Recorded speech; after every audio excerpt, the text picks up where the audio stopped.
agreed to. I'm giving the call to the member for Warringah. Thank you, Madam Deputy Speaker. And I'd like to start by voicing my disappointment with the government. After having sat in this place and having 3 years where debate was curtailed, and when on a number of occasions we jumped straight through consideration in detail stage, this motion is effectively curtailing that consideration in detail stage. I accept and respect that there is an attempt to move beyond use of suspension of standing orders and gagging debate altogether, and I appreciate that effort. But it is nevertheless a mechanism by which we are curtailing the very important role this place should do in scrutinising legislation in the third reading stage around consideration in detail, around having the opportunity to question the minister responsible in relation to this legislation, and also in relation to debating amendments. And now we have under this motion a proposal where they are all being bundled together under one person and with very limited time for debate on each amendment. Now, some may be cynical and say ultimately government has the numbers. What does it matter? It does matter when courts are later considering the implied or the inference from this legislation. When they are trying to convey meaning, they will look at second reading speeches, they will look at the explanatory memorandum, and they will look at questions raised during consideration in detail stage. And they will take direction from what the minister may have said as to what was the intention behind the wording of legislation. So this is a very important stage. And as the member for North Sydney has said, this is really important legislation to get right. We are absolutely in support of raising wages, but the reality is the urgency with this is being pushed through from a debate point of view is not going to translate to wages. We know enterprise bargaining takes time.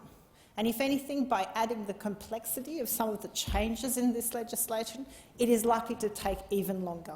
And so the reality for the people on the ground, and I've heard the minister and others talk about that this is about raising wages for women and feminised industries.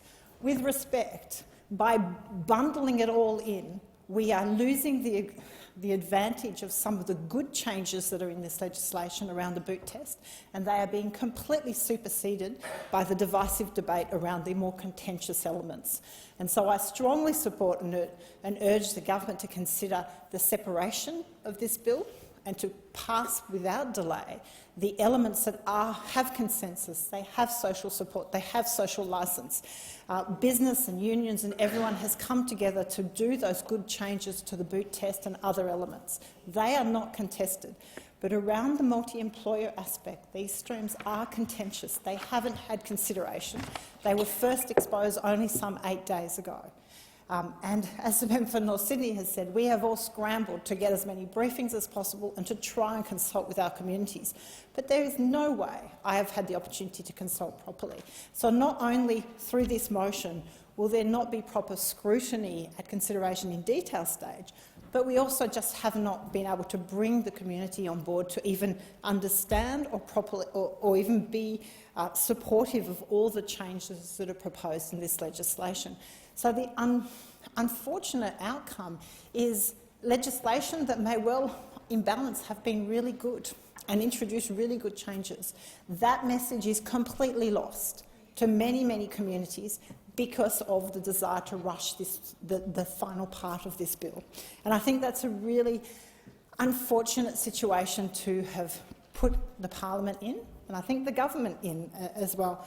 And so I don't support the motion because I do believe that consideration in detail is incredibly important. Scrutiny is important, and I would urge the government to think about the approach.